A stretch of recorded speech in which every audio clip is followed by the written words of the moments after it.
आप देख रहे हैं डार्क फाइल्स। तो चलिए बढ़ते हैं आज की इस कहानी की ओर। दोपहर का समय था। मैं और मेरा 10 साल का बेटा एक ज़मीन का मुआयना करने गए थे। ज़मीन का दलाल हमें ज़मीन का रेट और एरिया बता रहा था। ठीक उस इलाके के सामने एक बहुत अच्छी कॉलोनी बसी थी। उस कॉलोनी और जहां हम खड़े थे उसके बीच एक नाली थी। हम एक ज़मीन को देख ही रहे थे, तभी हमारा ध्यान उस कॉलोनी के सड़क पर 2 कारों के टक्कर पर गया। एक कार दूसरी कार को पूरी तरह से ठोककर नाली पार कर इधर आ गए थे। तभी दलाल ने चिल्लाया, अरे देखो साहब, कार बिना ड्राइवर के चल रही है। तभी कार मुड़ी और नाली पार कर तेजी से एक मकान के सामने खड़ी काले रंग के पोल से जा टकराई और धड़ाम के आवाज के साथ बंद हो गई। कॉलोनी के सभी लोग बाहर आ गए। सब एक दूसरे का मुंह देख रहे थे, जैसे सब जानते हो कि माजरा क्या है। कुछ लोग कार के पास आकर उसका जायजा लेने लगे। थोड़ी देर में कॉलोनी के लोग कहने लगे, आज फिर। मैं कुछ जानने के लिए उत्सुकता से उधर बढ़ा। तब तक दलाल और मेरा बेटा भी आ गए। सब चुप, किसी की हिम्मत नहीं पड़ रही थी कि कार के दरवाजे को खोल कर देखे कि आखिर माजरा क्या है। मैं लगभग दौड़ते हुए कार के गेट के पास पहुंचा और गेट खोलने की कोशिश करने लगा। दोनों कारों के भीतर कोई नहीं था। तब मेरी जान में जान आई कि कोई हताहत नहीं हुआ, पर दोनों कारें पूरी तरह बर्बाद हो गई थी। उस कॉलोनी के सड़क के आखिरी छोर पर एक और नाली से 3 फीट पहले एक आधा बना मकान था। एक कमरे की छत भी पड़ चुकी थी, बाकी कमरे की दीवारें तैयार थी। उस मकान की तरफ छत पर सबका ध्यान था। मैं भी उधर देखने लगा और पास में खड़े एक आदमी से पूछा कि बात क्या है। तो वो बोला, अरे उधर देखो, सब पता चल जाएगा। मैं भी देखने लगा तो उस आधे बने मकान के छत पर बवंडर बार बार बनता और फिर छत से नीचे गिर जाता।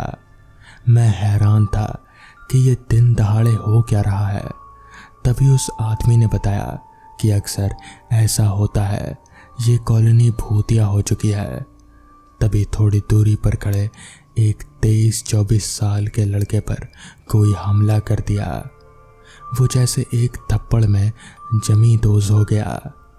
अब आगे कुछ और होता कि मैं अपने बेटे को लेकर नाली पार करने वाला था। जैसे ही नाली के पास पहुंचे, मुझे लगा कि कोई मेरे बेटे को ज़बरदस्ती खींच रहा है। मैं अपनी पकड़ मजबूत करता, तब तक मेरा बेटा उस छत पर था। मैं तुरंत बदहवास सा उधर लपका। तब तक वो शक्ति मेरे बेटे को हवा में उछाल चुकी थी। वो छत पर धड़ाम से गिरा। मैं तब तक समझ चुका था कि वो कोई बुरी आत्मा थी जो लोगों को परेशान करती है। मैं छत पर था, तभी ऐसा लगा कि कोई मुझ पर हावी होना चाह रहा है। मेरा सर घूमने लगा, शरीर बेकाबू होने को था। तभी मन ही मन में मैंने हनुमान जी को याद किया और राम राम जपने लगा। वो ताकत मुझसे दूर चली गई और मैं अपने बेटे को लेकर छत से नीचे आ चुका था। कुछ भी समझ नहीं आ रहा था कि आखिर हुआ क्या। खैर, नाली पार करने के बाद हम तुरंत बाइक पर बैठे और वहां से निकलकर मेन रास्ते पर आ गए। पास ही हमारे जाने पहचाने डॉक्टर की क्लिनिक थी। बेटे को काफ़ी चोट आई थी, बस किसी तरह खुद को संभाला था, पर मन अभी भी वहीं था। डॉक्टर दोस्त ने पूछा कि आखिर क्या हुआ, ऐसे कैसे गिर गए। बेटा बताने लगा। डॉक्टर सुनता रह गया।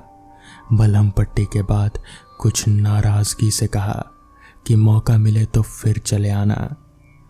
मैं तुरंत वहां से निकल गया घर पर भी सवाल जवाब होने लगे। मैं लगभग हैरान सा और कुछ परेशान सा भी था कि आखिर मुझे क्यों छोड़ दिया। बहरहाल बात आई गई हो गई। कुछ दिनों के बाद रवि, मेरा बेटा, मुझसे बोला, पापा मुझे वो बुलाता है। तो इस पर मैंने कहा, कौन बुलाता है बेटा? वो पंडित जो उस दिन मुझे हवा में उछाल दिया था, वो। तो इस पर मैंने पूछा, आपको कैसे मालूम कि वो पंडित था? तो इस पर रवि बोला, पापा मैंने उसे देखा है, वो आदमी जनेऊ और चोटी रखता है, अब रोज सपने में आता है, मगर मैं उससे डरता नहीं, हम भी तो पंडित हैं ना पापा। मैं सोच में पड़ गया कि आखिर ये क्या हो रहा है। अगले दिन मैं अपने डॉक्टर दोस्त के पास गया, उन्हें सारी बात बताई। तो इस पर वो बोले, तुम फंस गए हो, वो ब्राह्मण है, यानी कि तुम्हारी बिरादरी का मरा हुआ कोई पंडित जो अब तुम्हारे बेटे से ताल्लुक़ रखना चाहता है। कुछ करो कि रवि की जान छूटे। तो इस पर मैंने कहा, पर वो रवि को क्यों परेशान कर रहा है, मुझे क्यों नहीं परेशान कर रहा? तो इस पर डॉक्टर ने कहा, भाई साहब तुम तो खुद ब्राह्मण हो, तुम्हें कैसे परेशान करेगा। घर आकर मैंने तय किया कि वहां मुझे रवि के खातिर जाना पड़ेगा, नहीं तो बात बिगड़ सकती है।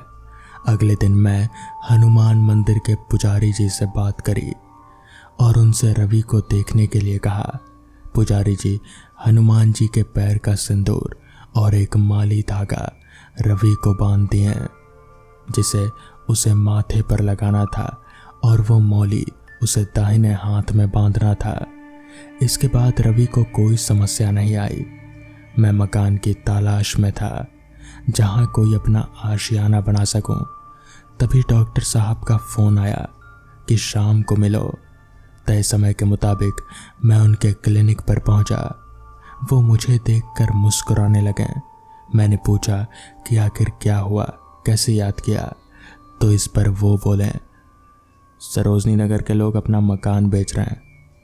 तो इस पर मैंने पूछा, क्या हुआ? वो ऐसे मकान, मतलब वो जगह तो अच्छा है, तो इस तरह से मकान बेच रहे हैं, वो भी इतने कम दामों में। तो इस पर डॉक्टर साहब ने कहा, वो मकान में कोई दिक्कत है, मतलब समझ रहे हो। मुझे पूरा मामला समझ में आ गया था, मगर मैंने ये तय कर लिया था कि वो मकान किसी भी कीमत पर नहीं खरीदूंगा, क्योंकि मैं एक बार पहले ही झेल चुका था। तो दोस्तों, ये थी आज की पहली कहानी। तो चलिए बढ़ते हैं आज की दूसरी कहानी की ओर। शाम घिरने लगी थी, दिसंबर का महीना, और ऊपर से हल्की बौछारें भी पड़ रहे थे।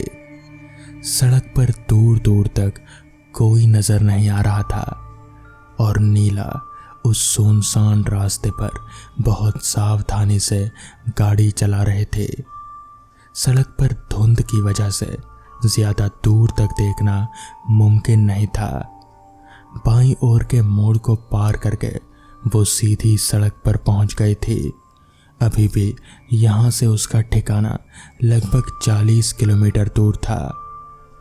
एयर कंडीशनर गाड़ी में हीटर चल रहा था, सो बाहर की ठंड का थोड़ा भी एहसास अंदर हो नहीं रहा था। नीला सड़क पर नजरें दौड़ाए चली जा रहे थे। अचानक उसे लगा कि थोड़ी दूरी पर एक घने पीपल के पेड़ के नीचे कोई खड़ा है। वो चौंकी कि इस सुनसान जगह पर ऐसे मौसम में कौन हो सकता है। खैर, गाड़ी पेड़ के नजदीक पहुंची तो उसने देखा एक अधेड़ उम्र की औरत, जिसने सलीके से एक सामान्य सी सूती की साड़ी पहन रखे थे और सर पर पल्लू भी ले रखा था। उसने हाथ से रुकने का इशारा किया। नीला ने एक पल के लिए सोचा, फिर तय किया कि एक आम सी औरत ही तो है, शायद किसी मुसीबत में हो, देखते हैं कि आखिर बोल क्या रही है। वैसे भी नीला एक निडर किस्म की औरत थी। उसने गाड़ी रोकी। महिला खिड़की के पास आकर झुकी तो उसने शीशा नीचे करके उससे पूछा कि आखिर बात क्या है, आपने मुझे रोका क्यों? तो इस पर वो औरत थोड़ा सा भारी आवाज में बोली, मैं बड़ी ही मुसीबत में पड़ गई हूँ। पास ही में मेरा घर है और मेरे इकलौते बेटे की तबीयत अचानक बिगड़ गई है। हमारी गाड़ी पिछले 2 दिनों से बिगड़ी पड़ी है और बेटे को अस्पताल पहुंचाना जरूरी है। क्या आप मेहरबानी करके मेरी मदद करेंगी? नीला को वो औरत सच बोलती लगी। उसने कहा, आइए गाड़ी में बैठ जाइए और मुझे ले चलिए अपने घर। महिला पिछला दरवाज़ा खोलकर गाड़ी में बैठ गई। नीला ने महसूस किया कि अचानक ही गाड़ी में एक सड़न सी भर गई, जैसे कि एक बहुत ही अजीब बदबू। नीला कुछ चौंकी, फिर सोचा शायद बाहर कोई जानवर मरकर सड़ गया होगा। गाड़ी का दरवाज़ा खुलने से बदबू अंदर भर गई है और ब्लोअर चलने से गाड़ी में फैल गई। उसने गाड़ी उस औरत के बताए रास्ते पर बढ़ा दी। थोड़ी दूर पर एक पुराने बंगले टाइप के मकान के आगे उस औरत ने गाड़ी रुकवाई और उसी तरह घरघराती सी आवाज में बोली, आप ठहरो, मैं अभी अपने बेटे को लेकर आती हूँ। थोड़ी देर में वो अपने साथ कंबल में लिपटे एक बहुत ही छोटे शरीर के बच्चे को सहारा देकर आई। युवक बिल्कुल ही बेजान सा लग रहा था। किसी तरह से वो सीट पर बैठा और फिर औरत ने उसके बाजू में बैठकर दरवाज़ा लगा लिया। दरवाज़ा खुलने से बाहर की ठंडी हवाओं के चलते गाड़ी का तापमान अचानक काफ़ी कम सा हो गया था। नीला को भी ठंड का एहसास हो रहा था। उसने गाड़ी रिवर्स की और मेन रास्ते की ओर बढ़ा दी। नीला गाड़ी चला रही थी, मगर गाड़ी के अंदर की बदबू उसे परेशान करने लगी थी। वो सोच रहे थे कि ये बदबू आखिर कम क्यों नहीं हो रही। चलते हुए वो शहर के नज़दीक पहुंचने लगी। अचानक पीछे बैठी औरत ने घरघराती सी बलगमी आवाज में गाड़ी रोकने को कहा। नीला ने पूछा कि आखिर बात क्या है, तो वो बोली, हमें यहीं उतार दो। नीला चौंकी, क्योंकि उस जगह पर ऐसा कुछ भी दिखाई नहीं दे रहा था जहां वो लोग जा सकते थे। तो उसने कहा, यहाँ तो कुछ भी नहीं है और आपको बेटे को अस्पताल लेकर जाना था ना, वो तो बीमार है। तो इस पर वो औरत बोली, नहीं, यहाँ एक अच्छे वैद्य रहते हैं, हमें उनके पास जाना है, सो हमें यहीं उतार दो। नीला ने गाड़ी रोकी और वो औरत दरवाज़ा खोलकर उतर गई। फिर उसने सहारा देकर अपने बेटे को भी उतारा और बिना पीछे देखे चल दी। रास्ते में गहरी धुंध थी और रात उतरने लगी थी, सो नीला को ज्यादा दूर तक दिखाई नहीं दिया। उसने कंधे उचकते हुए अपने आप से ही कहा, मुझे क्या, ये माँ बेटे जहाँ मर्जी जाएं, और गाड़ी आगे बढ़ा दी। हालांकि अपने एडवेंचरस स्वभाव के चलते उसने उस जगह के भूगोल को जहन में बिठा लिया था और ध्यान से बाहर देखा तो एक खंडर सा मकान और एक बड़ा सा बरगद का पेड़ उसे दिखा। साथ ही सड़क पर किलोमीटर स्टोन भी पास ही लगा था, सो उसे दोबारा आने की जगह पहचानने में दिक्कत नहीं होगी। वो चल पड़ी। आश्चर्यजनक रूप से गाड़ी के अंदर की बदबू अब खत्म हो गई थी। नीला ने सोचा पहले उनके बैठने से बाहर की बदबू बंद गाड़ी में फंस गई होगी, जो दोबारा उनके उतरते वक्त दरवाज़ा खुलने पर बाहर निकल गई। नीला घर पहुंची और सीधे बाथरूम में नहाने चली गई। गुनगुने पानी से नहाकर उसे बड़ी ताजगी महसूस हुई। उसने साथ लाया खाना माइक्रोवेव में गर्म किया और खाकर लेट गई। टीवी देखते हुए ही उसकी आंख लग गई। आधी रात को नींद में उसे एहसास हुआ कमरे में कुछ हलचल हो रही है। लाइट जलाकर सोने से उसे नींद नहीं आती थी, इसलिए कमरे में अंधेरा था, मगर उसे कुछ खटपट सी महसूस हो रहे थे। साथ ही कमरे में फिर वैसे ही सड़े मांस की बदबू भर गए थे। नीला की आंखें खुल गई। वो कमरे का मुआयना करने लगी। उसे लगा कि हलचल अलमारी के पास से ही हो रही है, जहां उसके कपड़ों के अलावा सिर्फ उसका पर्स भी रखा है। उसने उठने की कोशिश की, मगर ये क्या, वो तो जैसे बिस्तर पर से चिपक ही गई थी। वो बिल्कुल हिल ही नहीं पा रहे थे, बस आंखों की हरकतें जारी थी। उसने लेटे लेटे ही देखा कि अलमारी के पास कोई उसके पर्स को टटोल रहा है। अचानक पर्स नीचे गिर पड़ा और सारी हलचल खत्म हो गई। नीला भी खुद को आज़ाद सी महसूस करने लगी। उसने उठकर लाइट जलाई तो देखा उसका पर्स अलमारी से नीचे पड़ा है और उसमें रखी भगवान जी की तस्वीर बाहर की ओर निकली हुई है। कमरे में कोई भी बदबू नहीं थी। उसने पर्स उठाकर चेक किया, सब कुछ ठीक था। बस एक अनजान सा पैकेट उसमें बाहर चिपका था, जो उसका नहीं था, और वो पिछले हिस्से में बाहर की ओर अलग से ही चिपका हुआ था। ऐसा लगता था कि किसी ने पर्स के नीचे उसे रखा था और फिर उसमें कुछ चिपचिपा पदार्थ लगाकर और वो पर्स के साथ चिपक गया था। उसने पैकेट पर्स से अलग किया, घड़ी देखी, सुबह के 4 बज चुके थे। उसने चाय बनाई और इत्मीनान से पी, फिर टीवी लगाया और फिर देखने लगी। उसे लगा कि शायद ये पैकेट उन्हीं माँ बेटे का होगा, जो गलती से उसके पर्स के साथ चिपक कर उसके साथ आ गया होगा। मौसम अच्छा था तो उसने सोचा क्यों ना ये पैकेट उन तक पहुंचा दिया जाए। उसने चेंज किया और गाड़ी निकाली। पैकेट साथ लेकर वो चल पड़ी उस ओर जहां से कल उसने माँ बेटे को अपनी गाड़ी में बिठाया था। रास्ता लगभग साफ और खाली ही था। जगह भी थोड़ी दूर थी। शहर से लगभग 25-30 किलोमीटर रही होगी।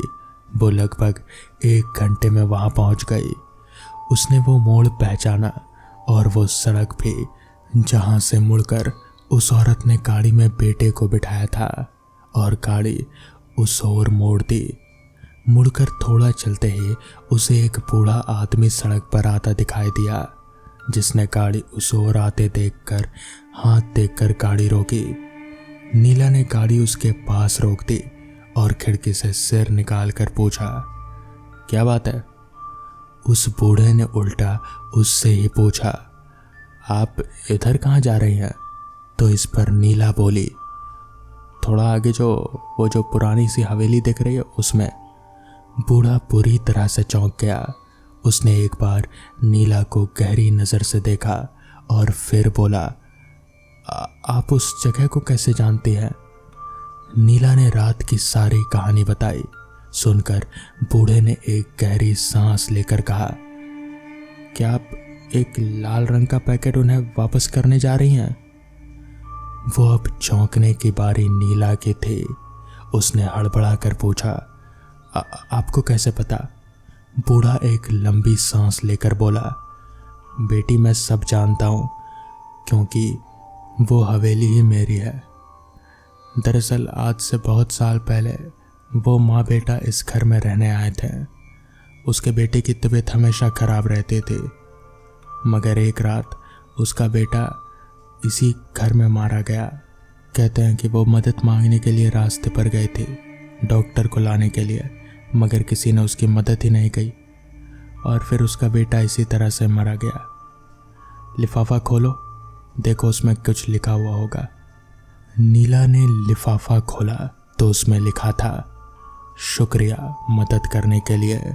अगर उस दिन भी इस तरह से किसी ने मेरी मदद कर दी होती तो शायद मेरा बेटा और मैं जिंदा होते हैं। तभी नीला ने पूछा, तो क्या वो दोनों मर गए? तो इस पर उस बूढ़े ने कहा, हाँ बेटा, उसके बेटे के मरने के बाद उस औरत ने भी खुदकुशी कर ली। कहते हैं कि तब से उनकी आत्माएं भटकती हैं। तो दोस्तों, ये थी आज की कहानियाँ। अगर आपको ये कहानियाँ पसंद आई हों तो वीडियो को लाइक और चैनल को सब्सक्राइब करना ना भूलें। तो मैं आपका दोस्त आर्यन जल्द ही मिलूँगा आपसे ऐसी ही नई कहानियों के साथ। तब तक के लिए अपना ख्याल रखें।